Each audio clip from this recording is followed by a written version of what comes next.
ஆண்டவரும் அறிமுறைச்சருமாகிய இயேசு கிறிஸ்துவின் இனிதான நாமத்தில் உங்கள் அனைவருக்கும் என்னுடைய வாழ்த்தலை தெரிவித்துக் கொள்கின்றேன். ஒரு புதிய மாதத்தை ஆண்டவர் காண ஒவ்வொருவருக்கும் ஆண்டவர் கிருபை செய்திருக்கின்றார்.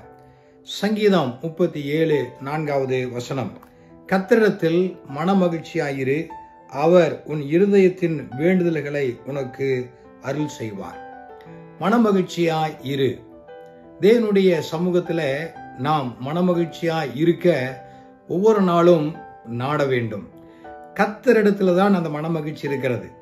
வேற எங்கேயும் அந்த மனமகிழ்ச்சி நாம் பெற்றுக்கொள்ள முடியாது, வாங்கவும் முடியாது.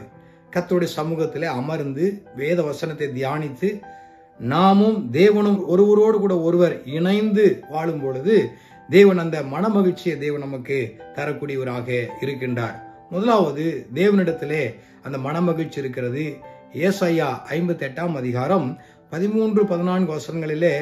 அற்புதமான வார்த்தையை ஆண்டவர் சொல்லியிருக்கின்றார். ஓய்வு நாளை எப்படி நாம் அனுசரிக்க வேண்டும், அது எப்படி நாம் நினைவு கூற வேண்டும், நம்முடைய சொந்த இஷ்டமான வேலைகள்லாம் விட்டுவிட வேண்டும்.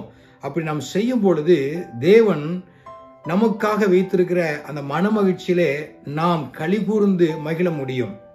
ஆண்டவர் சொல்லுகின்றார், கர்த்தரிடத்திலே நீ மனமகிழ்ச்சியாய் இருப்பாய், பூமியில உயர்ந்த ஸ்தானங்களிலே உன்னை ஏறி இருக்க பண்ணுவேன் என்று ஆண்டவர் சொல்லுகின்றார். ஆகவே மனமகிழ்ச்சி கர்த்தரிடத்தில் தான் இருக்கிறது. இரண்டாவது, தேவன் நம்முடைய இருதயத்தினுடைய வேண்டுதல்களை நிறைவேற்றக்கூடியவராக இருக்கின்றார். நம்முடைய வேண்டுதல்கள், நம்முடைய நினைவுகள், நம்முடைய வாஞ்சைகள், விருப்பங்களை கர்த்தர் 100% அவர் நிறைவேற்றுகின்றார்.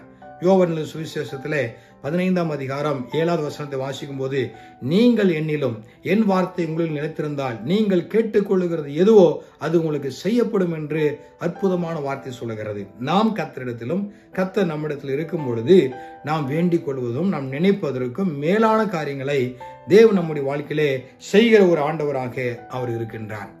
உனக்கு எல்லாவற்றையும் அருள் செய்வன் என்று ஆண்டவர் வாக்கு பண்ணியிருக்கின்றார். இன்றைக்கு நம்முடைய வாழ்க்கையில எல்லாவற்றையும் பெற்றுக்கொள்வதற்கு மிக மிக முக்கியம் நம்முடைய விசுவாசம், நம்முடைய அசைக்க முடியாத அந்த நம்பிக்கையில வேத வசனத்தின் மீதும் தேவன் மீதும் சார்ந்து கொள்ளும் போது தேவன் நம்முடைய வாழ்க்கையில நினைவுகளையும் நம்முடைய யோசனைகளையும் நமக்கு அருள் செய்யக்கூடியவராக அவர் இருக்கின்றார். பிலிப்பியர் 2:13 நாம் வாசிக்கும் போது, தேவனே தம்முடைய தயவுள்ள சித்தத்தின்படி விருப்பத்தையும் செய்கையும் உங்களிலே உண்டாக்கக்கூடியவராக அவர் இருக்கின்றார். அப்ப நம்முடைய விருப்பம், நம்முடைய வாஞ்சை, நம்முடைய வேண்டுதல்கள் எல்லாவற்றையும் தேவன் நிறைவேற்றக்கூடியவராக அவர் இருக்கின்றார். உங்களுடைய வாழ்க்கையில ஒவ்வொரு நாளும் இப்பேற்பட்ட ஆசீர்வாதத்தை அனுபவியுங்கள், மனமகிழ்ச்சியாயிருங்கள். மனதில் இருக்கிற எல்லா விருப்பங்களை, வாஞ்சைகளை கர்த்தர் நிறைவேற்றுவார். கர்த்தர் உங்களை ஆசீர்வதிப்பாராக. ஜெபிப்போம். அன்பின் தேவனே, உம்மை துதிக்கின்றோம்.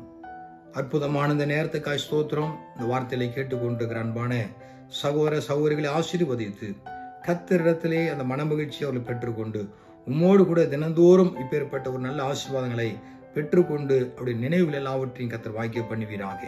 இயேசு கிறிஸ்துவின் நாமத்தினாலே ஜெபிக்கின்றோம் நல்ல பிதாவே, ஆமேன். கர்த்தர் உங்களை ஆசீர்வதிப்பாராக. God bless you.